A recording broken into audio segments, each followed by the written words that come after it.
Doctor Sivanthi Adithanar college of physical education Tiruchendur இந்த ஆண்டிற்கான admission நடைபெறுகிறது. சாவர்கர் பற்றி 5 பெருமைகளை இந்தியா கூட்டணி தலைவர்களால் கூற முடியுமா என்று பிரதமர் மோடி எழுப்பிய கேள்விக்கு அமைச்சர் மனோ தங்கராஜ் பதிலளித்துள்ளார்.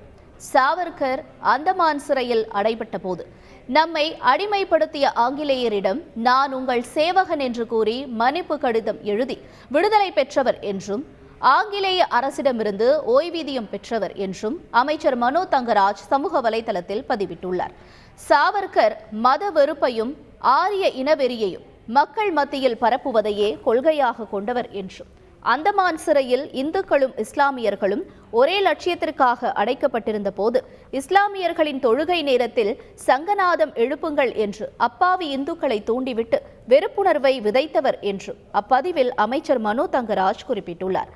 யாரெல்லாம் இந்து மதத்தை சாராதவர்களோ அவர்களெல்லாம் இந்தியர்களும் அல்ல எனவும் இந்தியாவிலேயே பிறந்து இங்கேயே வாழ்ந்து வரும் மாற்று மதத்தவர்களை பிறர் என்று கூசாமல் சொன்னவர் சாவர்கர் என்றும் காந்தி பவர் டு பீப்புள் என்று சொன்னார். ஆனால் சாவர்கர் அதற்கு நேர்மாறாக பவர் ஓவர் பீப்புள் என்று சொன்னார் என்றும், அதாவது மக்களின் மீது அரசு மேலாதிக்கம் செலுத்துவதை ஆதரித்தவர் என்றும் அமைச்சர் மனோ தங்கராஜ் அப்பதிவில் குறிப்பிட்டிருக்கிறார்.